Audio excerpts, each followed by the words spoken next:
Bonjour à tous, ravi de vous retrouver. Nouvelle saison, nouveau format, nouvelle temporalité. Avec un épisode par mois, des entretiens réalisés en 2024. Pour cette saison, je vous promets des belles surprises et bien sûr des rediffusions de la première saison pour ceux qui ne connaissent pas encore ce podcast. Pour commencer cette deuxième saison, voici Stéphane, notre premier témoin. Vous allez découvrir ce chef d'orchestre et capitaine de navire à la fois qui œuvre dans un collège breton. Je ne vous en dis pas plus. Bonne écoute à tous. Je suis, certains disent chef d'établissement, d'autres disent directeur. On dit jamais principal et proviseur, puisqu'en fait le principal d'un collège public ou le proviseur d'un lycée public, ce sont des gens qui ont passé des concours. Dans notre réseau d'écoles, on est appelé parce qu'on repère chez les gens une forme de charisme, ou en tout cas de capacité à pouvoir emmener des équipes et mener des projets. Et donc je suis le chef d'établissement de 2 collèges sur Saint-Malo, donc un là où on est aujourd'hui, qui a 420 élèves, donc 16 divisions, et c'est un OGEC commun. L'OGEC, c'est l'organisme de gestion qui aide le chef d'établissement dans les choix RH, financiers, immobilières aussi. Un deuxième collège qui est basé dans Saint-Malo, mais dans un autre quartier à Saint-Servant, côté de la Tour Solidor, et qui lui n'a plus que 250 élèves, puisque ça a fondu pour une raison que j'expliquerai peut-être tout à l'heure. Donc au total, ça fait un ensemble scolaire à 650 élèves. Moi, j'y suis arrivé il y a 4 mois, donc mon ancrage est encore, comme on est dans la métaphore marine, mon ancrage est encore récent. Même si je sens que depuis le 1er septembre, j'ai pris la mer dans des conditions plutôt favorables. Donc moi, la question étant quel est mon métier. Alors je pourrais rester à la métaphore marine en disant que je suis un peu le capitaine d'un navire avec plein de corps de métiers différents sur le bateau, et mon but c'est d'emmener une cohorte d'élèves de la 6e à la 3e. Je pourrais prendre la métaphore que j'utilise souvent, la métaphore musicale. J'ai un peu le sentiment d'être le chef d'orchestre d'un ensemble musical où chacun sait parfaitement quelle partition il doit jouer. Le cuisinier, il sait ce qu'il doit faire, le prof de maths, il sait ce qu'il doit faire, la comptable, elle sait ce qu'elle doit faire, et d'ailleurs ce sont des experts dans chacun de leur domaine. Le but pour moi, c'est d'être un petit peu le chef de cet ensemble-là, d'essayer d'y apporter cohérence. Alors je dirais surtout le moins d'incohérence possible, et puis d'essayer de faire que le but ultime, qui est pédagogique évidemment, parce qu'on vient dans un collège pour apprendre, mais qui est pour moi de plus en plus éducatif, c'est-à-dire la capacité que l'on a à accompagner l'enfant dans sa construction personnelle au cours de ces années collège, qui, comme chacun le sait, c'est des années extrêmement sensibles, puisque c'est l'âge de la plus grande transformation de la vie, entre 10 et 15 ans, où on a des grands enfants qui arrivent et on a des très très jeunes adultes qui en repartent, qui sont des grands ados, quoi. Et donc moi j'ai un peu l'impression, d'être ce capitaine, celui qui doit emmener le navire un peu plus loin, mais j'ai aussi l'impression d'être le chef d'orchestre, c'est-à-dire qu'à un moment on pose une partition et puis on essaye tout à la fois de lire ce qui est attendu de nous, et puis en même temps, donc en termes de partition, chacun a sa partition. Et puis après, moi j'ai vu, étant musicien, j'ai vu beaucoup de fois des partitions qui semblaient sur le papier bien écrites, et puis quand on commence à jouer les musiciens ensemble, on se rend compte qu'il y en a qui jouent trop fort, il y en a qui jouent trop faiblement, il y en a qui jouent pas très juste, il y en a qui jouent pas du tout parce qu'ils ont peur, il y en a qui écrasent les autres parce que leur instrument est puissant, d'autres des instruments moins forts. Et donc moi j'ai l'impression d'être un peu celui qui doit écouter, avoir une oreille très attentive sur ce qui se passe dans le paysage, et puis essayer d'être en permanence dans l'ajustement. Alors si je suis à bord d'un navire, je vais mettre de l'huile dans les rouages pour que la machine à moteur elle puisse faire avancer sans trop de secousses le navire. Si je suis chef d'orchestre, ça va être plutôt effectivement celui qui va arrêter avec sa baguette à un moment l'orchestre, qui va ajuster les choses, donc je dirais mon métier, j'aime bien le résumer comme ça. Mon métier, c'est surtout pas d'administrer un établissement. Alors bien sûr, il faut le faire. Il y a des emplois derrière, et il y a un lien avec le rectorat, il y a tout ça. Mais c'est surtout d'emmener un peu les gens dans je dis de plus en plus, dans une aventure. Aventure avant tout humaine, avec les parents, les élèves, les profs, tout le personnel. Donc là, on est vraiment sur la dimension plus humaine. Ben oui, parce que je crois que c'est... Mais est-ce que ça a toujours été comme ça? Moi, dans ma vie? Oui, depuis le début. Est-ce que dans ta vie, à l'origine, quand tu as commencé à te poser la question sur ce que tu allais faire, est-ce que tu t'es toujours posé la question d'abord de l'aspect humain de ce que tu allais faire? Est-ce que c'est quelque chose que tu peux nous raconter? Alors, c'est intéressant d'essayer de le théoriser à 57 ans, parce que je pense que ça veut dire qu'on le conscientise à un moment, c'est-à-dire qu'on se dit, oui, effectivement, je suis comme ça et j'exerce mon métier comme ça, et où sont les racines de ces choix-là?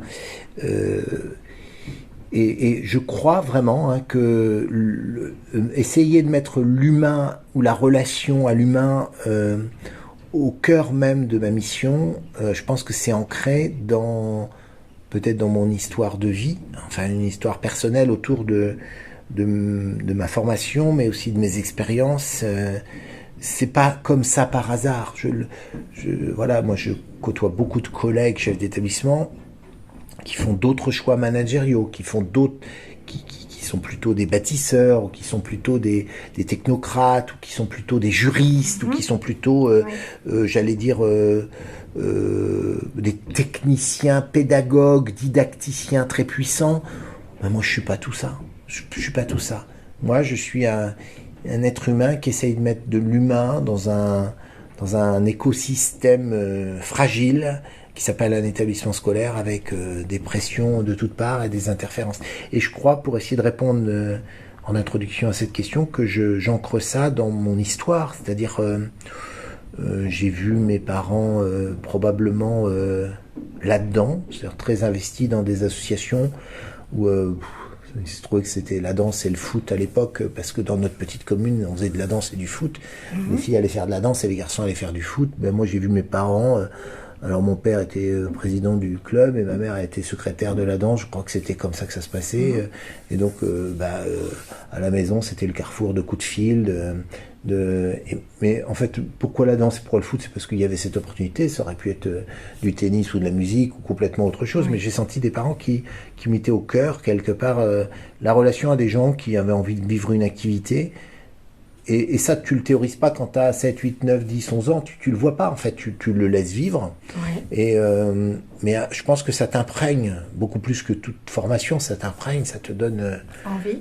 Une sorte d'envie, ouais, je pense. Alors après, moi, j'ai eu un parcours scolaire assez classique, en fait. Je pense qu'un des premiers déclencheurs de ma mission actuelle, ou en tout cas de ma vision dans ma mission actuelle, ça a été ma tata qui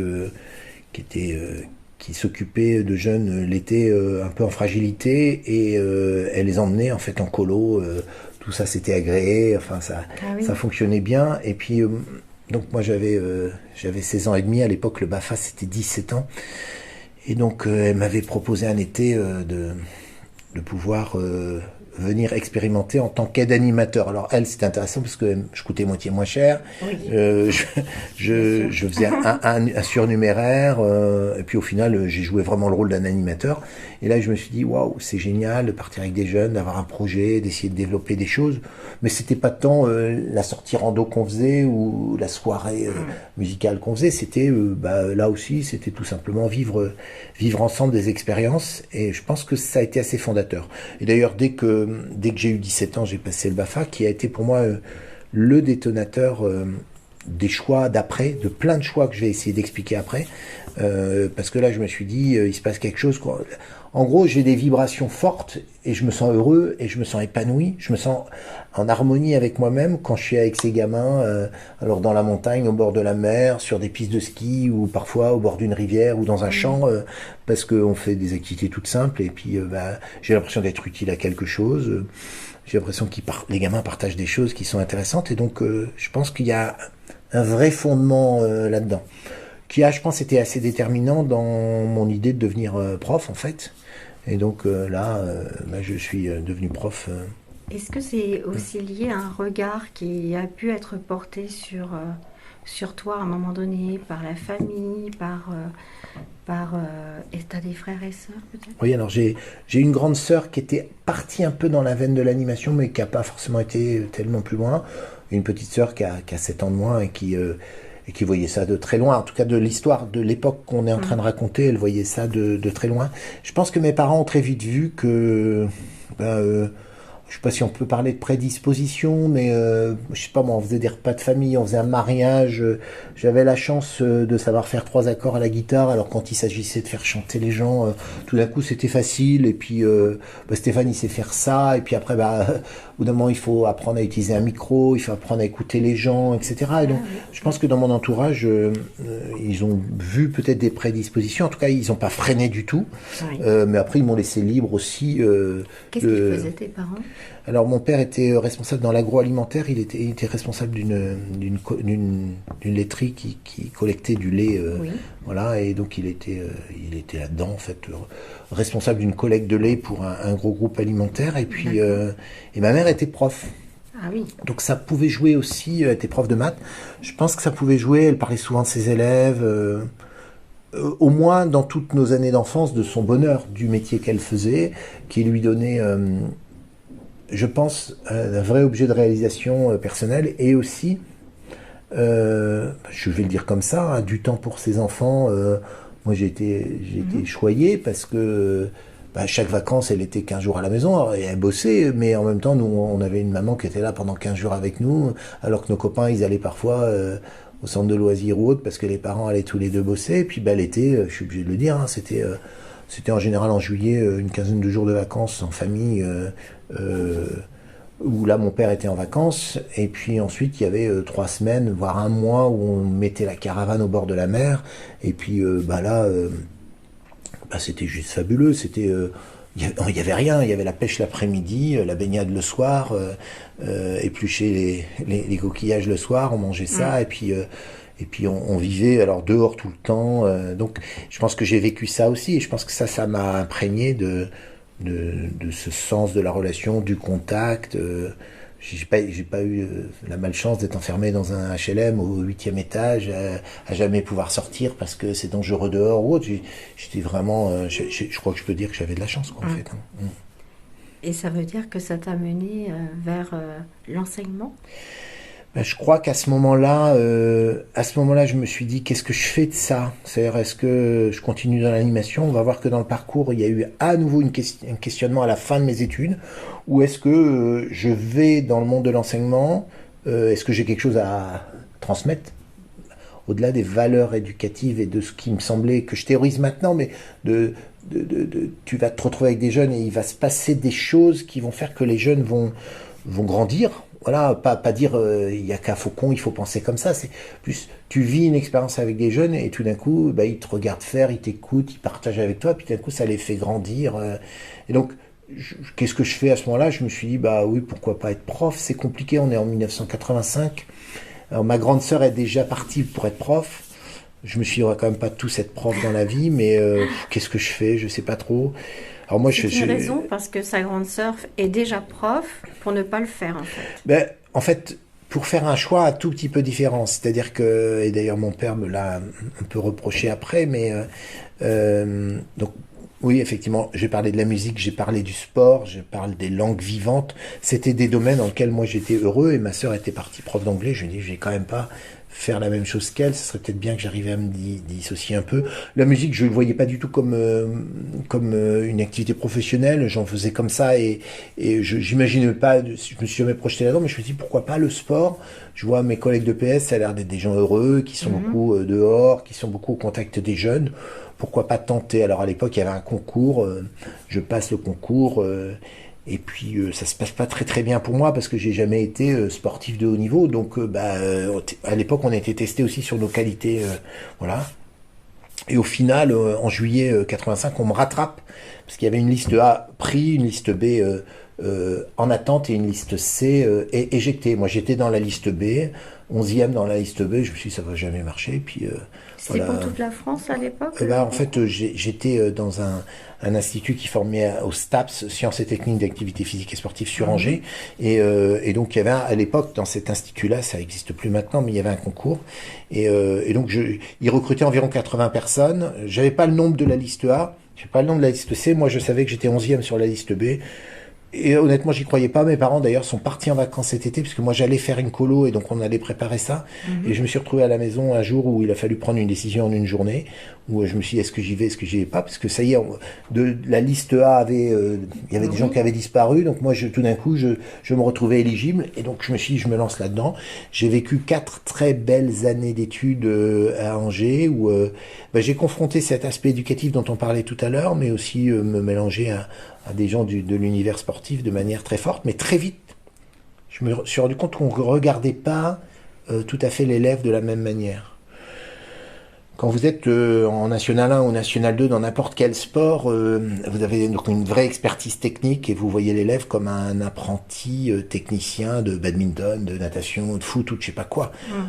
Moi, j'avais pas grand-chose à vendre de ce côté-là. Par contre, j'avais peut-être à vendre autre chose qui était la nature profonde de mon être, qui était le contact, la relation et l'éducatif. Alors évidemment, ça dissonnait un tout petit peu avec... je voyais bien pendant mes années d'études que j'étais un peu un étudiant un peu à part des autres, quoi. Ah oui. Et d'ailleurs, c'était très bizarre parce qu'il y avait à l'époque, il y avait les STAPS, c'était d'un côté, puis il y avait tous les autres qui voulaient être profs en maths, en français, en anglais, ils étaient dans un autre institut. On les avait vraiment séparés. Nous, on nous avait mis à part. Ça voulait dire que les matières n'étaient pas... Enfin, ça voulait dire quelque chose. Ça voulait dire le PS est un peu à part, les autres matières sont ensemble. Et très bizarrement, alors peut-être parce que ma sœur était justement en anglais dans l'autre partie du bâtiment et dans les autres relations, que très vite j'ai été un peu attiré par et j'ai très vite rencontré des gens en anglais, en histoire, en français, en allemand, des gens qui visaient le même métier que moi mais dans d'autres disciplines. Et en fait, on a très très vite créé des liens. C'est très bizarre quand je relis ça grâce à vous. Je me dis là, il s'est passé quelque chose en termes d'ouverture. Je serai peut-être un jour prof de PS. Je suis pas sûr de réussir le concours à la fin. Mais en tout cas, moi, ce qui m'intéresse, c'est aussi, c'est l'élève qui grandit, et donc l'élève, il va grandir par différentes influences. Et le PS et le sport et le corps et le développement personnel, tout ça, c'est quelque chose d'important, mais c'est peut-être pas suffisant, quoi, en fait. C'est cloisonné, en fait. C'est assez cloisonné. Moi, j'ai franchi facilement. Il y avait 2 ailes du bâtiment de formation. Nous, on était dans une aile, et puis tous les autres étaient dans une autre aile. Mais je traversais souvent la cour, et puis j'allais souvent. Je traînais avec, entre guillemets, c'est comme ça qu'ils disent les jeunes aujourd'hui, je traînais avec les autres. C'était d'ailleurs perçu un peu bizarrement au départ. Pourquoi il va se mélanger avec les gens d'histoire ou de français, etc. Bon, mais à ce moment-là, je lis pas tout ça. Et puis après, voilà, je fais mon parcours. Et puis j'arrive au bout du parcours où on passe un concours, où j'échoue une première année parce que je crois que je suis pas assez brillant, ou en tout cas j'ai peut-être pas assez travaillé, ou en tout cas je corresponds pas tout à fait au conformisme du concours. Alors je suis pas, comme toujours, je suis pas très loin d'y arriver, mais il manque un petit quelque chose. Et là je me dis, je fais quoi? Je sais pas. Et alors là il y a eu une expérience de vie assez incroyable, puisque à l'époque, pour les gens qui nous écoutent, il y avait la conscription, c'est-à-dire qu'on était obligé de faire son service militaire. Et moi j'avais quelque chose qui me faisait dire que ça pouvait être utile, mais que je sais pas si j'allais prendre une année pour ça, m'arrêter. Je savais plus trop, en fait. Et donc j'ai saisi à ce moment-là le statut d'objecteur de conscience qui m'a permis de faire non pas 1 an mais 2 ans dans une association, justement dans des projets d'animation auprès de jeunes. Et là, je suis sorti de ça en 91 et là, je me suis dit, c'était une super expérience. Monter des projets, favoriser des rencontres, mais des trucs assez incroyables. Voilà, enfin, je pourrais pas raconter en détail, mais j'ai eu des opportunités de mener des projets. Une autre ouverture encore. Encore une autre ouverture, mais qui rappelait un peu l'animation de ce qu'on avait dit avant, quoi, en fait. Et là, je sors de là et donc je vais me marier à ce moment-là et en fait, je sais pas, en fait.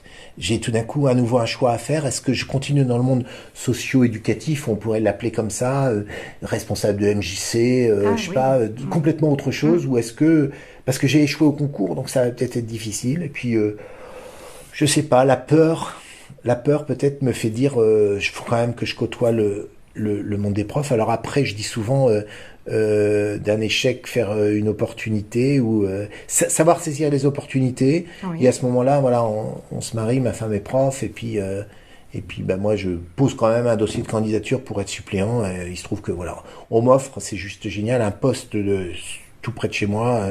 On est en Mayenne à l'époque, temps plein, un moment fabuleux de vie où bah, tu vis avec la personne que tu as choisie, qui t'a choisi. Tu as un boulot temps plein dans un métier que tu adores. Et alors, voilà, prof de PS. Et je suis pendant 3 ans comme ça. Et à l'époque, quand on était 3 ans en contrat continu de remplaçant, on pouvait passer ce qu'on appelait un concours interne qui était plus professionnel et plus accessible. Et là, j'ai réussi en 94 ce concours en le passant. La première fois, je l'ai eu, quoi, en fait. Donc là, ça m'a permis d'être titularisé, voilà.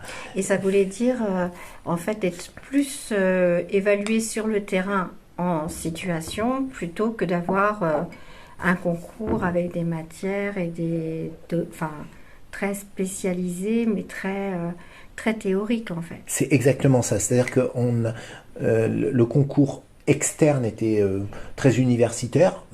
J'avais presque réussi, mais j'étais à 2 doigts de rentrer, quoi. Et par contre, ce concours interne était beaucoup plus didactique, beaucoup plus pédagogique. C'est-à-dire qu'on devait, pour les gens qui nous écoutent, je dirais, on devait avoir un profil de classe, on nous donnait une activité physique support et on nous disait, voilà, vous devez construire 8 séances, comment vous tenez compte de tous les élèves, comment vous faites grandir ceux qui sont en situation de handicap, comment vous construisez pour la majorité des élèves, comment vous faites pour tous ceux qui, j'allais dire, du premier coup arrivent ont la compétence que vous souhaitez développer, mais vous vous rendez compte qu'à la première séance, ils maîtrisent déjà cette compétence. Donc on était beaucoup sur du cœur pédagogique et pour moi c'était plus facile parce que c'est vrai que je peux dire que j'excellais dans ce métier, mais ça se passait super bien avec les élèves, tant sur le plan de l'enseignement, et je travaillais beaucoup pour que les cours soient qualitatifs, mais aussi sur le plan de la relation. J'ai jamais eu... j'ai eu un problème, j'ai eu quelques problèmes avec des élèves, mais globalement, c'était que du bonheur. Quand je vois aujourd'hui certains profs qui luttent avec des familles, avec des élèves, c'est compliqué. Le rapport n'était pas le même. Le rapport n'était pas le même. Il y avait peut-être plus un rapport de confiance. En tout cas, là, à ce moment-là, moi, j'étais heureux jusqu'à un moment où, en 98, on me demande de réfléchir à prendre d'autres responsabilités. Alors moi, je ne comprends pas trop pourquoi on vient me chercher moi. J'ai une mémoire toujours en Mayenne. J'ai une donc mémoire bien installé en fait. Là, on était bien installés, on avait 2 enfants. J'étais heureux comme un poisson dans l'eau. Voilà, je cherchais pas, moi. J'ai pas cherché. Ce qui est très bizarre, c'est que dans toutes les opportunités que j'ai eues, quasiment jamais j'ai été chercher. C'est qu'on est venu un peu frapper à ma porte en disant, tiens, on pense à toi pour ça, en fait, un petit peu ça. Ça s'est matérialisé. Je me souviens, en 98, j'étais avec un groupe d'élèves franco-allemands. On était sur un site d'escalade. C'était le début du téléphone portable. Pour ceux qui nous écoutent, on est en 98. Pas beaucoup de gens avaient leur téléphone portable. Ça paraît dingue de dire ça. Mais et là, je disais maintenant, quand je vais en site à l'extérieur, il faut vraiment que si un jour j'ai un accident ou autre, on peut plus se permettre, etc. Et le responsable du recrutement des chefs d'établissement m'appelle et il me dit, on a pensé à toi pour voilà. Et puis. Et qu'est-ce qui a fait que, selon toi, te connaissant à l'époque, on a pensé à toi? C'est difficile cette question, parce que ça veut dire... reconnaître que tu as eu des compétences qui ont été mises en avant pour occuper un poste de chef d'établissement. Ouais, c'est ça, c'est qu'à un moment, je pense, les gens qui ont frappé à ma porte, ou en tout cas...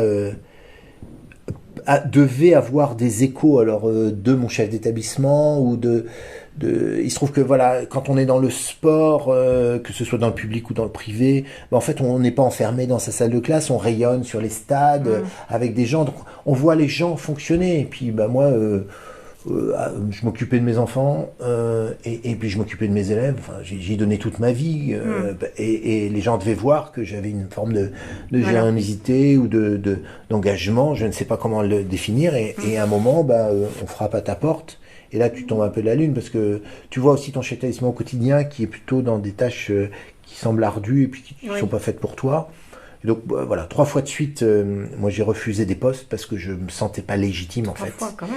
Oui. Et puis en 2001, on m'a pas fait de chantage, mais on m'a dit attention, ça fait quand même 3 fois que tu refuses. Réfléchis bien parce que nous on pense que tu peux être la bonne personne. Et d'ailleurs, ce poste-là, on le sent pour toi, un petit collège, 350 élèves, ça peut être. Oui, mais moi j'ai pas de formation spécifiquement de chez établissement, donc qu'est-ce que je fais ? Pas de problème, si tu acceptes, on te met sur le vivier des gens qui vont partir en formation. Il y a une formation spéciale pour les gens qui sont nommés sans formation. Ça va être 16 semaines sur 3 ans et nous on te voit bien là-dedans. C'est une formation assez concrète, donc tu devrais pouvoir t'y retrouver. Et puis il y a un moment, tu te dis si j'y vais ou j'y vais pas, et puis tu es soutenu par ton environnement, puis à un moment tu y vas quoi en fait. C'est important d'être soutenu aussi. C'est important, c'est-à-dire que et puis dans ces missions un peu exposées encore maintenant, si t'es pas un peu soutenu par ton environnement, notamment quand c'est difficile, tu peux te faire très très mal, tu peux vraiment souffrir quoi. Et donc je suis parti, j'ai fait cette formation. Au bout de 6 mois, j'ai rappelé mon responsable et j'ai dit je crois que c'est pas fait pour moi, c'est trop dur.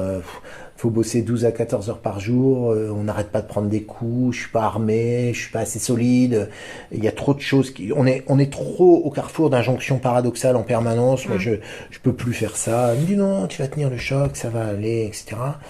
Alors j'ai eu là une opportunité de rencontrer quelqu'un du premier établissement où j'avais commencé en tant que prof, qui se trouvait mobile en fait et qui est venu m'aider dans l'équipe. D'accord. Et là ça m'a permis d'asseoir vraiment des choses parce qu'elle avait du recul que moi j'avais pas. C'était une dame qui avait une 20aine d'années de plus que moi. Elle est maintenant largement retraitée, mais on se côtoie toujours de temps en temps.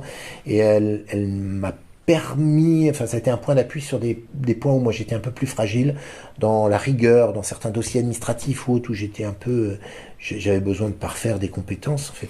Et tu dirais que c'est plutôt bien d'accepter d'être aidé dans ton parcours ? Mais je vais même aller beaucoup plus loin que simplement pour les gens qui nous écoutent, là, moi je dis au quotidien, les gens qui travaillent avec moi, les gens voient bien que de toute façon, au-delà du fait que j'ai peut-être des compétences, du charisme, une énergie, etc., mais tout seul, je ne suis rien. Et tout seul, je ne peux rien faire. Ça veut dire que, en toute humilité, il faut se dire que l'autre doit pouvoir m'apporter quelque chose, si tant est que je ne sois pas trop sûr de moi et trop... Voilà, on connaît des gens qui mettent une carapace parce qu'ils ne veulent pas montrer une forme de fragilité ou de quelque chose qui pourrait laisser apparaître qu'ils sont pas capables. Parce qu'on est quand même dans un monde où, de toute façon, si tu montres un peu de faiblesse, tu peux vite te faire détruire. Donc il faut être il faut être fort, il faut tout le temps être le meilleur, il faut, voilà. Et donc moi j'ai accepté, mais pas au tout début. Au début je montrais cette espèce de carapace forte parce que comme je me sentais illégitime, je renforçais la carapace de résistance. Et puis au bout d'un moment je me suis dit mais non, mais en fait... tu vas te faire mal et en fait tu vas pas y arriver. Il faut plutôt imaginer un scénario qui serait de se dire j'accepte que là je sais pas complètement mais j'ai autour de moi des gens qui ont cette compétence là et au bout d'un moment ça s'est transformé en, c'est pas simplement j'accepte, c'est je vais chercher des compétences autour de moi pour pouvoir m'aider là où moi je peux être compétent partout, en tout cas je peux pas être topissime compétent partout quoi. Et pour moi c'est tellement indispensable que d'avoir l'humilité d'accepter ses fragilités et surtout d'aller chercher des gens qui peuvent éventuellement nous aider quoi. Enfin c'est aller chercher, pas que accepter, c'est aller chercher, aller voilà. Et moi je dis de la femme de ménage au prof de maths, en passant par la secrétaire ou le directeur, tout le monde a à s'apporter quelque chose. Ce soir, je vais croiser la femme de ménage qui va venir faire son job, je vais la saluer avec beaucoup de respect, et elle doit pouvoir m'apporter quelque chose. Je suis sûr qu'elle peut m'apporter des choses dans mon quotidien, et pour moi, il y a une hiérarchie de faits, mais en même temps, dans les actes, dans le quotidien, une équipe, c'est des gens qui s'entraident, quoi, en fait. Oui. Et du coup, la personne qui était avec toi sur le premier poste t'a permis à toi d'évoluer et de te dire je me sens plus compétent. Oui, parce qu'elle est venue, me seconder dans des endroits où j'étais un peu plus fragile, là où elle avait des compétences. Je pense que je lui ai donné aussi l'occasion, c'est quelqu'un qui avait 25 ans d'ancienneté dans un même établissement, elle commençait un peu à ronronner dans son univers professionnel, tout d'un coup pour elle c'est une opportunité d'aller dans un autre lieu et de rebondir sur autre chose, donc c'était une vraie chance pour elle, mais au-delà de ça c'est une vraie chance pour moi de sentir que cette personne pouvait venir en appui d'un certain nombre de choses, et d'ailleurs elle y est restée jusqu'à mon départ en 2007, et elle y est même restée jusqu'à sa retraite après. Ah oui. Alors il y a eu un moment de deuil parce que je l'avais embarqué dans une aventure, et à un moment, je quittais le navire, donc c'était une question un petit peu compliquée humainement, mais en même temps, elle m'avait fait grandir, et le gamin que j'étais pouvait peut-être aller expérimenter, ou en tout cas mesurer ses compétences acquises dans un autre lieu. C'est là où je suis arrivé en 2008 à Janzé, où là c'est une institution. Je rencontre une institution. Je me souviens de la première fois où j'ai mis les pieds. Oui. Un type qui partait en retraite, qui représentait dans le paysage quelque chose vraiment. Et là, à nouveau, le petit gamin, l'usurpateur, se dit c'est pas ma place. On est 32 sur la ligne de départ, 32 candidats, et ça, je l'ai su qu'après, en fait. Ah oui. Et au final, je sais pas pourquoi, on me choisit moi. Je me suis dit, mais c'est quand même. Alors, quand je dis candidat, parce que j'ai dit tout à l'heure que j'avais jamais postulé, il se trouve que. En 2007, j'ai senti un peu que la boucle de ma première expérience devait se boucler d'une manière ou d'une autre. Et c'était une satisfaction. Plutôt, c'est-à-dire qu'à un moment, c'était pas une fuite, mais à un moment, vous savez, les gens qui sont en responsabilité, qui restent très longtemps, peuvent à un moment, l'objet, c'est plus l'établissement, mais c'est presque la personne qui est au centre. Et donc ça n'a plus beaucoup de sens. Et moi, j'ai senti le besoin. Alors, il se trouvait que de manière particulière, nos parents habitaient plutôt dans un autre département, vieillissants, etc. On s'est dit, est-ce qu'il n'y a pas une opportunité? Et spontanément, j'avais fait un envoi en janvier de vœux avec une candidature spontanée dans différents diocèses autour dans le Grand Ouest. Et puis il y a un directeur de sénat qui a rebondi en regardant mon CV et qui est venu vers moi en disant, il faut que vous postuliez sur le poste là, il y a un poste à Janzé, alors ce sera peut-être le seul de l'année, mais ce serait intéressant que vous puissiez postuler. Donc, il a un peu me chercher, je me suis dit, est-ce que j'y vais? Bon, et puis au final, j'ai été choisi sur ce poste-là. Et là, ça a été le moment de plus grande croissance de ma vie, parce que tout d'un coup, la taille de la maison était plus importante. Et puis, je me suis trouvé en relation avec des gens exceptionnels, qui m'ont obligé dans ma posture managériale à être exceptionnel. Ça, j'ai juste pas eu le choix. T'as eu l'impression d'un coup de grandir. Ah bah oui, là en plus, donc Marie-Annick, la dame qui m'avait rejoint en 2002 parce que j'étais en perdition, n'était plus à côté de moi. Ah oui. Et donc il fallait que je continue sur mon chemin, mais un petit peu tout seul. Et donc il fallait que je grandisse, et que plutôt, ce que j'ai peut-être pas su faire en 2001, c'est aller chercher dans l'équipe des compétences. Peut-être au départ, ça me faisait peur. Là, j'ai très vite senti que dans l'équipe, il y avait des gens fabuleux, des gens que vous connaissez, Sébastien, Béatrice, Pierrick, un certain nombre de personnes de grande qualité. Et là, j'avais peut-être le recul nécessaire pour aller chercher chez ces gens-là, pour les embarquer dans mon aventure et dans mon équipe. Et donc, ça a mis une petite année pour tout ça, pour se connaître, apprendre à travailler ensemble. Et voilà, jusqu'en 2016, on a fait un travail absolument formidable de relecture, de structuration et d'accompagnement des familles, des élèves. Donc quelque chose que c'est pour moi la plus belle expérience. Alors elle a basculé en 2016, le jour où on m'a demandé de diriger 2 collèges, et donc il a fallu que... Est-ce qu'on peut revenir juste un petit peu avant quand même, par rapport au fait que la personne qui était là avant, c'est intéressant quand une personne a été une figure sur un poste où elle était quand même une figure assez, comment on peut dire cruciale en fait, centrale. C'est-à-dire que c'est la personne qui connaît tout le monde, qui sait tout, et qui humainement parlant aussi, on va le dire, était très proche de toi, ce que tu fais aujourd'hui, ce que tu as fait. Est-ce que arrivé là, tu peux dire que c'était difficile pour toi de faire à ta place? Bah, c'était très difficile, et comme souvent dans les organisations, avant de se projeter, les gens regardent d'où ils viennent et regardent ce qu'ils ont fait avec la personne qui... en l'occurrence, la personne, elle était absolument légitimée par tout le monde. Elle partait juste en retraite, donc c'était normal qu'elle parte. Bien sûr, oui. C'est pas quelqu'un qu'on avait viré, etc. Enfin, parce que y a d'autres cas de figure, mais là, une personne hyper légitime, qui avait plus d'expérience, qui avait baroudé dans plein de choses, qui avait vécu aussi des épreuves.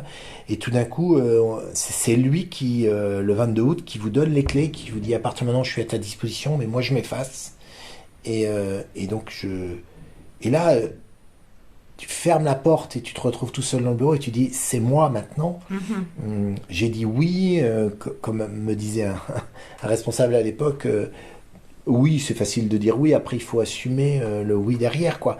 Et remplacer quelqu'un qui a été une figure, et pendant les premiers mois où sur chaque sujet, on a tendance à dire ah oui, avec monsieur, je vais pas le nommer, mais avec le précédent directeur, bah voilà comment on faisait, voilà comment on aurait fait, s'il avait été là, il aurait fait comme ça. C'est-à-dire, pratiquement toutes les phrases se terminaient par ça. Donc vous dites waouh, mais c'est normal, les gens ils s'accrochent à ce qu'ils connaissent, ils Bien te connaissent pas sûr. trop encore. C'est le changement. C'est le changement, voilà.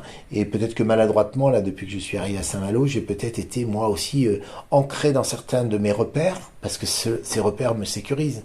Et donc la capacité à pouvoir basculer vers autre chose, bah, il faut des fois un petit peu de temps. Il faut déconstruire ce qu'on a construit. Exactement. En fait. Alors déconstruire, c'est très important. Parce que c'est pas parce qu'on a construit ça dans tel endroit ou dans telle circonstance que c'est forcément le modèle.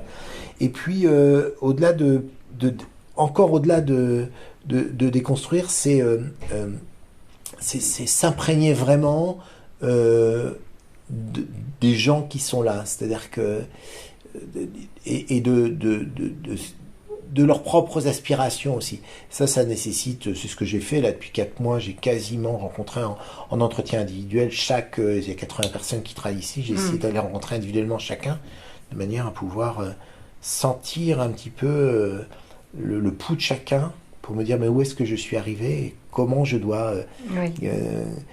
la partition elle est posée, puisque la feuille de route elle est claire. Maintenant, si je reprends la métaphore du capitaine de navire... en fait, on sait où est notre destination en mer, là, mais maintenant, il y a plusieurs routes pour pouvoir y aller.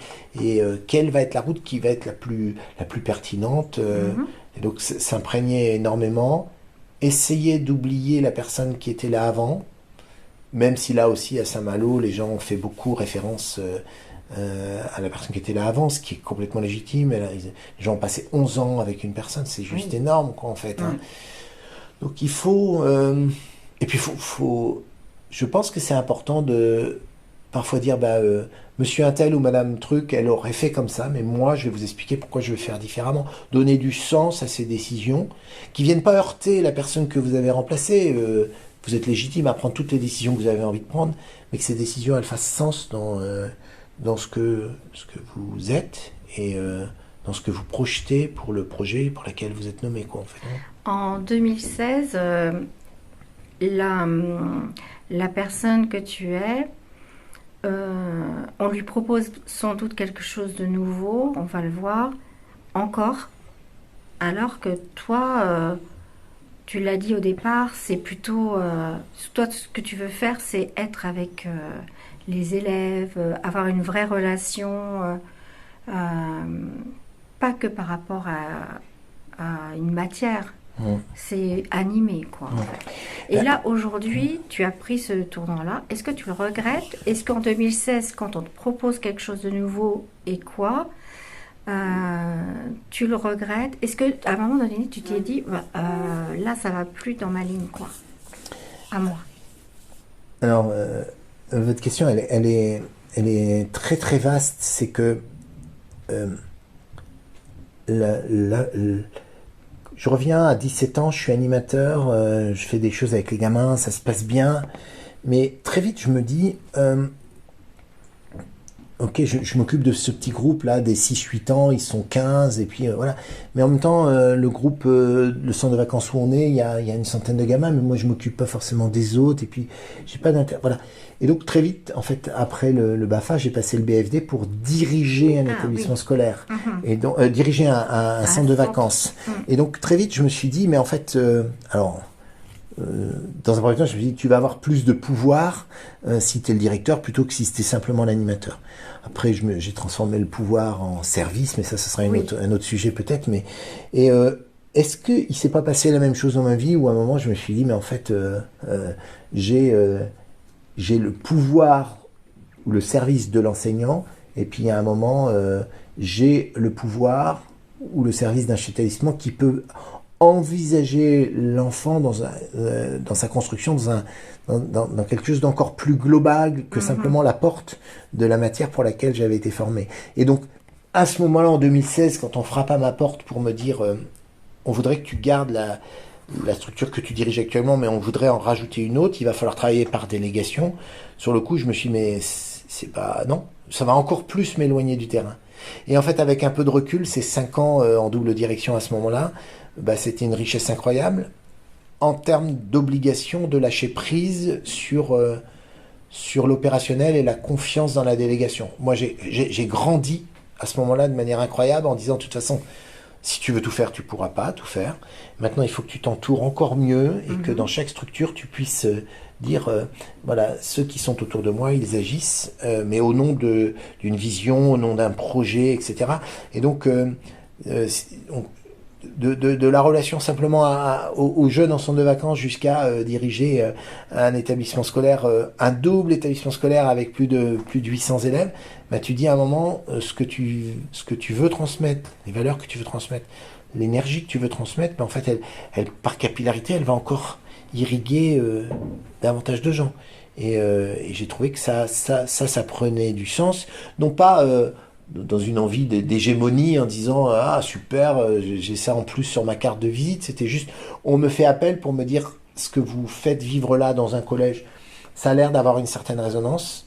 On aimerait bien associer un deuxième collège. Vous essayez de travailler ensemble et puis essayer de donner une couleur. Et donc je me suis employé à ça jusqu'en 2021 quoi en fait. Voilà. Et comment ça a été ton environnement? Tu en as parlé tout à l'heure, il a toujours été là. Et comment ça se passe avec ton environnement qui est familial, amical, et ta vie à toi? Est-ce que quand tu as encore tu as un double établissement, tu te dis mais quand est-ce que moi je vais prendre le temps aussi? Alors, en posant cette question, vous touchez du doigt ce que j'appellerais moi l'équilibre personnel et l'équilibre professionnel. Si c'est bien quelque chose, voilà, j'ai pris la tâche d'une coach depuis 1 an pour essayer de lire cette question parce que j'étais perdu par moment. Parce que c'est très challengeant je pense que un chef d'entreprise vous dirait la même chose, mais lui, il va fabriquer des boîtes de conserve ou, je sais pas moi, des pots de yaourt. Voilà, nous, on construit des petits êtres en transformation dans ces années collège. C'est juste un enjeu tellement énorme.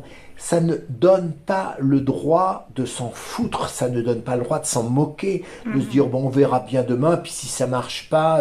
C'est-à-dire que voilà, il n'y a pas d'autre alternative. Il faut se donner vraiment, je dirais on a une obligation que de moyens, mais moi parfois je me donne une obligation de résultat en me disant mais de toute façon cette situation qui paraît, j'ai encore accueilli récemment un élève qui a été exclu pour des raisons dramatiques dans un établissement, quand je dis récemment c'était au mois d'octobre, ça fait 2 mois et demi qu'il est avec nous, il y a une résilience qui est en train de se passer, et là je me dis, je sais pourquoi je me réveille le matin. Mais ça veut dire quoi? Ça veut dire que c'est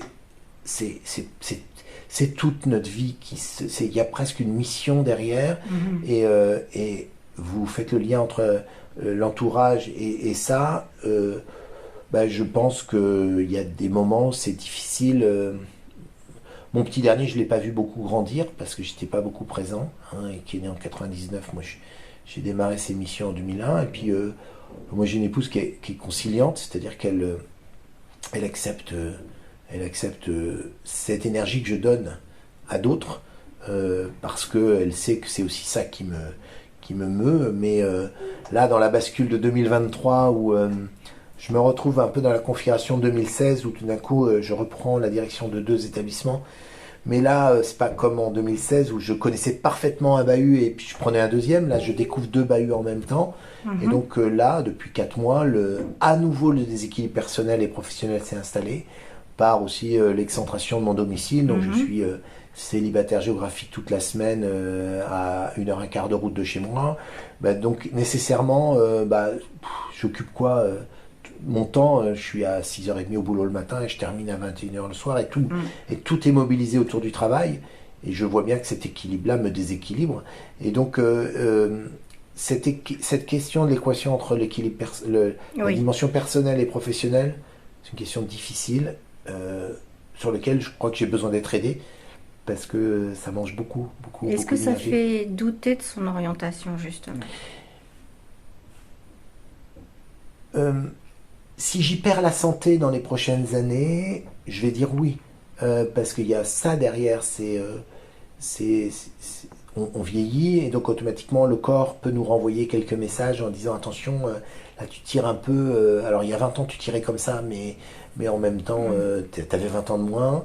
Donc si vous apprenez un soir que je suis pas rentré dans ma ville principale parce que je me suis endormi sur la route, ou que j'ai fait un AVC ou un arrêt cardiaque, vous direz Stéphane, il est allé trop loin dans cette aventure. Maintenant, j'essaye de faire attention à tout ça, à cet équilibre de vie, à cet équilibre de santé, mais alors ça n'amène pas de regret, ça n'amène pas, je regrette pas, mais je me dis, et on me dit autour de moi, prudence sur cet équilibre-là, qui est pour l'instant à nouveau redéséquilibré.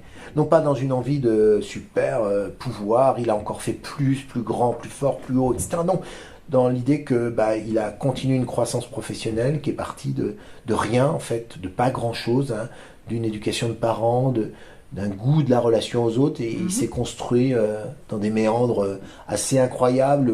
Si on m'avait dit à 17 ans que je terminerais ma carrière à Saint-Malo en dirigeant 2 collèges de la ville avec 800 gamins, j'aurais dit mais il y a un truc qui est bizarre, enfin non, c'est pas pour moi ça, c'est pas pour moi. Et pourtant je vois que toute cette expérience acquise, elle permet vraiment de tisser les liens qui permettent à une communauté éducative d'avancer, de grandir ensemble. Je le sens bien, c'est fort, c'est puissant, et c'est très très très nourrissant, quoi. Qu'est-ce qui a été le moteur justement de tout ça? Est-ce qu'il y a encore un moteur et le même aujourd'hui? Cette question est tellement difficile parce qu'elle est un peu conclusive dans notre entretien, j'imagine, mais quelque chose qui est fondamental chez moi, c'est l'espérance. C'est croire en l'autre en permanence. C'est ce qui fait que parfois je suis malheureux dans une salle des profs qui désespère de certains élèves. C'est de croire en permanence que l'autre... Alors, j'ai longtemps cru qu'on pouvait changer l'autre. Ça, j'ai oublié ça. Mais par contre, je crois de plus... Je suis convaincu qu'il faut toujours garder de l'espoir dans les gens qu'on rencontre, ou qui nous sont amenés à nous rencontrer, et pour lesquels on a peut-être... un petit élément qui va faire que ça va bouger des choses dans sa réflexion, dans sa tête. Je suis accessoirement musicien, mais ça m'arrive tous les mois et demi d'aller animer un temps de culte qu'on appelle la messe dans le catholicisme à la prison de Rennes.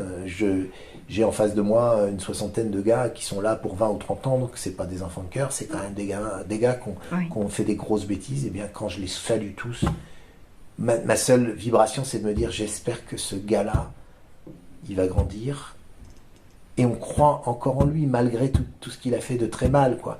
Et donc en fait, je pense que mon moteur, c'est ça. Le jour où je croirai plus, et parfois il y a de quoi désespérer de l'être humain, le jour où j'y croirai plus, franchement, j'arrêterai, y compris même avant la retraite.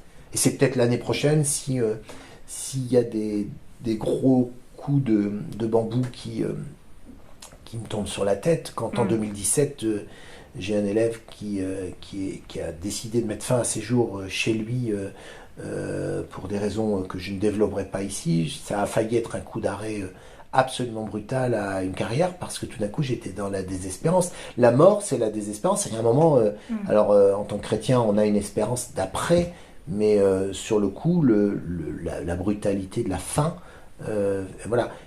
Je crois que ce qui me motive vraiment, pour revenir à votre question, c'est de croire en permanence, d'avoir une espérance en permanence en l'autre, y compris dans un monde qui désespère de beaucoup de choses.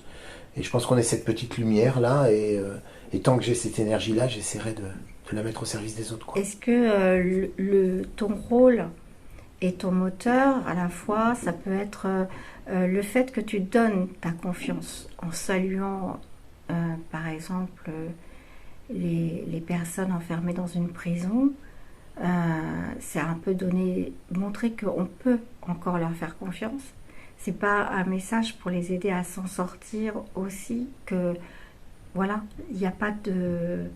Quel est ce message? Enfin, j'ai l'impression que tu as développé ce sens-là de donner ta confiance, de faire confiance, et ça donnait envie de bouger. Alors, on ne se connaît pas beaucoup et je trouve votre analyse, elle est assez juste. C'est assez stupéfiant de voir que dans une relation à d'autres, et je pense aux ados en particulier, je prendrai l'exemple d'un garçon voilà, très très particulier que j'accompagne là, depuis 4 mois avec l'équipe ici. Et quand au 15 septembre, on est venu me voir en disant mais on va pas y arriver. Il va y avoir un conseil de discipline, on va... Voilà. Et alors, j'ai expliqué moi la situation, je connais pas cet enfant, ok. Est-ce que je peux le rencontrer? J'ai pris une petite heure, mais vraiment à bâton rompu d'échange. Et le soir, j'ai appelé les parents. Et la première réaction des parents, c'est de dire ils ont vu qui vous étiez, il a confiance en vous, on doit pouvoir s'appuyer là-dessus pour pouvoir lui permettre de continuer à avancer. Là, je me dis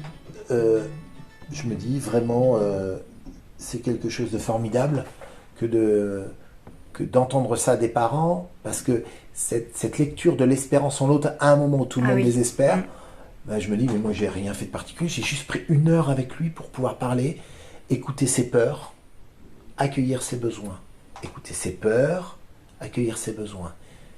De plus en plus je travaille comme ça avec les jeunes et les gens qui m'entourent, c'est-à-dire les gens qui sont en colère, c'est qu'ils ont peur de quelque chose, donc sentir les peurs des gens et ensuite prendre le temps d'accueillir les besoins. Tu as besoin de quoi? Qu'est-ce qui pourrait t'aider à avancer? Qu'est-ce qui pourrait t'aider à... Voilà. Mais ça veut dire qu'il faut du temps, et notre monde, il manque de temps. On n'arrive pas à se poser pour prendre le temps. Les professeurs le disent tout le temps, mais on n'a pas le temps, quoi. On n'a pas le temps. Ben, donc, pour moi, ce rôle espérant, mais d'éducateur qui prend le temps d'eux, et je pense qu'il y a un moment, il n'y a pas besoin de discours sur ça. Il y a juste vivre des expériences. Le premier conseil éducatif qu'on a fait, un conseil éducatif, c'est quand les élèves ont un peu dysfonctionné, on veut reposer le cadre, quoi. Et donc, c'était le premier que je faisais ici. Donc, honnêtement, on a fait un bon travail. Ça a duré 1h30. Il y avait 4 ou 5 profs, la responsabilité scolaire, moi, voilà, l'élève, ses parents. Première réaction à la fin de l'heure et demie d'un des collègues qui était présent, qui vient me voir une fois les parents sont partis, qui me dit c'était bien, monsieur Danjou. Mais on aurait pu faire quand même beaucoup plus court. Et je dis madame, pourquoi vous dites ça? Bah, c'était long, on a passé 1h30. Mais je dis, vous vous rendez compte le temps de s'apprivoiser, le temps d'accueillir les peurs, le temps d'accueillir les besoins, et ensuite de manière pragmatique, le temps de mettre quelques pistes d'action qui vont permettre à ce gamin de changer son comportement pour pouvoir répondre au cadre qui est proposé par l'établissement. Mais on ne pouvait pas faire ça en 5 minutes. Ou alors on allait plaquer des choses. Donc voilà, du temps, de l'espérance, et le faire par l'expérience, le faire au contact et pas du haut d'une tribune en mettant, en donnant un discours péremptoire. Oui, enfin voilà, une injonction. Le vivre avec les gens. J'ai rencontré des journalistes la semaine dernière sur un autre projet.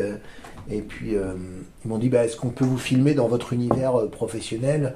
Moi, je dis pas de problème, on va aller sur la cour. Je suis souvent à la récré sur la cour au milieu des élèves. J'essaie de sentir toutes les vibrations qui se passent. Ah bon, un chef d'établissement va sur la cour pendant la récré pour observer les élèves, pour vivre au cœur des élèves. Je dis oui, moi ça me paraît normal. Mais moi j'ai des collègues qui font pas du tout ça et je les critique pas. Mais moi ma vibration c'est la relation, ma vibration c'est le quotidien. Tu leur as raconté l'histoire de quand tu accueilles des sixièmes J'ai pas encore eu cette occasion de raconter cette histoire-là, mais mais c'est peut-être trop tôt pour l'instant. Puisque l'occasion m'est donnée de raconter ça, c'est assez évocateur. C'est-à-dire que on parlait de la musique tout à l'heure, on parlait de l'accueil.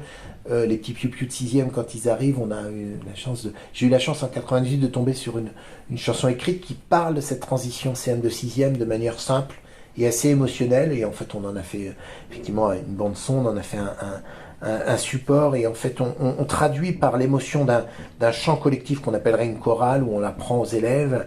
C'est pas un apprentissage laborieux, c'est juste un moment de partage. Et les élèves rentrent vite dedans. Et tout d'un coup, et donc ma grosse question cette année, c'était, je me dis, est-ce que je réouvre ma rentrée de sixième avec des gamins que je ne connais pas, avec ce petit rituel-là? Et je me suis dit quand même, un directeur qui arrive premier jour de la rentrée, il est à Saint-Malo, il sort sa guitare, ça va faire un peu bizarre. Et ça m'a travaillé toute la nuit la veille de la rentrée. Et puis le matin, je me suis dit, allez, qu'est-ce que je risque? Pas grand-chose. Et les échos qu'il y a eu des parents et des élèves sur ce moment de relation à travers un texte simple qui était chanté, partagé avec, qui était assez émotionnel, a permis de positionner un personnage, un chef d'orchestre, un capitaine d'une communauté éducative avec sa dimension incarnée, humaine, fragile et en même temps puissante dans allez, ça donne envie de travailler avec ce garçon-là qui ose prendre une guitare avec des gamins qu'il ne connaît pas pour... il se met un peu en danger, enfin clairement, je pouvais être en danger, et en fait il y a eu je parlais de vibration, il y a une vibration positive et une mise en confiance de tout le monde. Et oui, parce que en plus... Parce que tu te mets au niveau des autres, et donc forcément, tu n'es pas le super pouvoir, tu n'es pas... Effectivement, quand c'est exactement ce qui s'est passé, c'est-à-dire je me mets avec, je m'expose, je leur demande de chanter, mais bien évidemment, moi aussi, je chante avec eux, je suis avec eux. Et donc, il y a quelque chose de l'ordre de... il est avec nous, il va nous embarquer. Voilà, donc c'est très anecdotique, mais en même temps, c'est aussi peut-être 22 ans d'expérience, c'est aussi ces petits moments signifiants qu'on a bonifiés avec le temps. Je ne le faisais pas en 2005 comme je le fais aujourd'hui, mais on les a bonifiés pour les rendre plus opérants encore, dans l'intérêt d'une relation vraie avec les gens, quoi, en fait. Et donc, on arrive presque à la fin.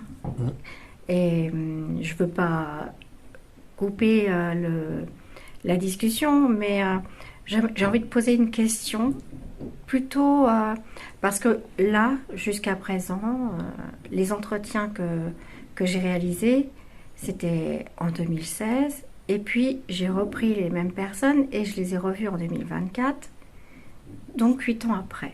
Et j'ai envie de demander, dans 8 ans, comment tu te vois? Est-ce que tu te vois avoir changé? Qu'est-ce que tu dirais à la personne dans 8 ans? Alors d'abord, j'espère qu'on se reverra dans 8 ans pour refaire le même exercice qui m'a terrorisé, mais qui a été un moment d'auto-analyse, ou en tout cas d'exposer un tout petit peu une dimension un peu plus personnelle. Alors, quand on veut répondre à une question comme ça,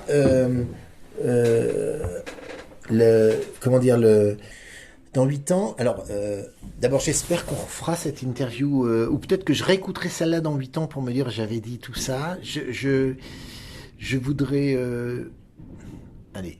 si j'étais un peu provocateur, je dirais j'espère que je serai encore vivant dans 8 ans, parce qu'on ne sait pas. Voilà. Voilà. 2 copains de mon âge qui ont fait un AVC cet été me renvoient à notre propre fragilité. Et puis, de jamais désespérer. Je vois bien avec mes parents qui sont maintenant âgés que la phrase qui dit c'était quand même mieux avant, elle revient très souvent dans la conversation. Et en attendant, j'ai un peu le sentiment quand on vieillit de toujours regarder, de plus forcément regarder devant, mais plutôt de regarder derrière en pensant que c'était de toute façon mieux avant. Moi, j'espère garder cette flamme qui me permet de penser que cette espérance que j'ai en l'autre, cette énergie que je mets dans la relation aux autres, elle va pas s'éteindre. Parce que sinon, je pense que je pourrais me morfondre, enfermer tout seul dans mon coin, avec probablement quelque chose qui soit une solitude malheureuse, quoi. Et je ne veux pas cette solitude malheureuse. Tu n'es pas seul. Enfin, dans 8 ans, tu ne seras pas seul. Tu as tes enfants, ta femme, ta famille. Tu seras sans doute encore dans un établissement.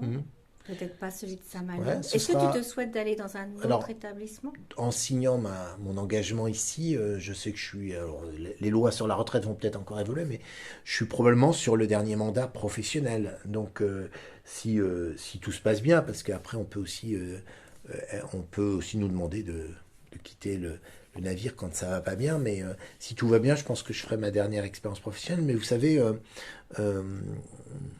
des enfants qui peuvent à un moment tourner le dos à leurs parents, des histoires de vie qui peuvent faire que, y compris des couples qu'on a vus très solides, qui tout d'un coup se délitent.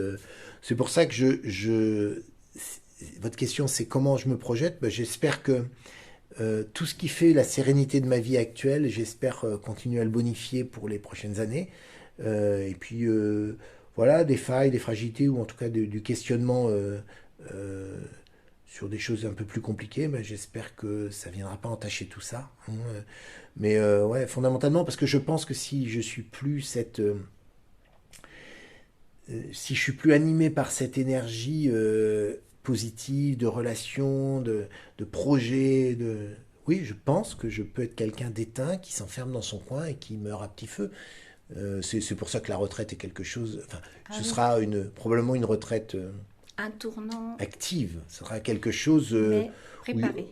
Préparé, où il y aura besoin probablement de trouver des lieux vraiment choisis d'engagement. Mais j'ai un peu du mal à imaginer... Est-ce qu'on peut imaginer Stéphane en train de faire de la musique tous les jours avec des copains, ou bien aller continuer à s'engager, à aider les autres dans leur cheminement scolaire ou pas Alors déjà, c'est rigolo quand vous dites ça, parce que voilà, la musique tout seul, j'ai beaucoup de mal. C'est toujours la musique avec les autres. Voilà. Et donc, si j'ai la chance de continuer la musique ou le sport ou d'autres activités, ce sera vraiment toujours au contact des autres. Et puis, j'exclus pas l'idée qui peut paraître complètement radicale, hein, mais de se dire à un moment... moi, j'ai connu une chef d'établissement sur Rennes qui, à sa retraite, est partie au Pérou, dans un lieu avec un besoin scolaire reconnu, où il y avait besoin d'un petit peu d'aide et de compétences, avec des milieux sociaux très défavorisés. Je ne serais pas surpris qu'à un moment, je prenne ma valise et que je parte dans un lieu qui décale complètement mes représentations, mais qui m'amène justement à utiliser cette force de vie et aussi cette expérience dans un projet un peu fou qui vient complètement remettre en question, en s'appuyant sur le vécu, mais le contexte étant complètement nouveau, en s'obligeant j'ai un ami avec qui je parlais pas plus tard qu'aujourd'hui, et ce midi à table, on se disait, alors lui envisage un dernier poste, on a quasiment le même âge, mais peut-être dans un territoire d'outre-mer en tant que chef d'établissement, mais je dis... c'est fou, parce que ça va changer vraiment de repère. Et il me dit, mais tu sais, à notre âge, on a acquis une expérience, on a des compétences, et à un moment, elles sont transposables, y compris dans des univers qui sont complètement autres. Et donc, probablement qu'à la retraite, il y aura quelque chose de cette nature-là. Mais j'ai besoin qu'on se retrouve dans 8 ans pour en parler, voir ce que ça va dessiner, Nathalie. Si c'est au Pérou, ça va être compliqué. Ouais, mais maintenant avec les moyens à distance, mais c'est quand même bien de se rencontrer pour en parler. Oui, c'est pareil, quand même pas pareil. D'accord. En tout cas, merci beaucoup. C'était un super entretien, comme d'habitude. Et je pense que ça va résonner. Écoutez, merci pour cette... merci à vous de nous avoir écoutés. Merci Nathalie d'avoir posé ces questions aussi ouvertes. C'est-à-dire que quand c'est des questions ouvertes comme ça, on peut s'autoriser à aller un petit peu au fond de ses tripes, de son cœur et de sa pensée. Donc, merci et puis voilà, bonne continuation à vous tous. À dans 8 ans. À dans 8 ans. Merci d'être resté à l'écoute jusqu'à la fin de cet épisode. Si vous avez aimé cette rencontre avec Stéphane, si vous avez des questions, un commentaire, je me ferai un plaisir de lui transmettre et de vous mettre en relation. Vous pouvez aussi écrire à l'adresse comme toutachacun@gmail.com et si vous le souhaitez, parce que vous avez aimé, merci de laisser une évaluation 5 étoiles. Cela m'encourage, cela permet aussi de faire connaître les témoignages qui font ce podcast, comme tout à chacun. Merci à tous, à très bientôt.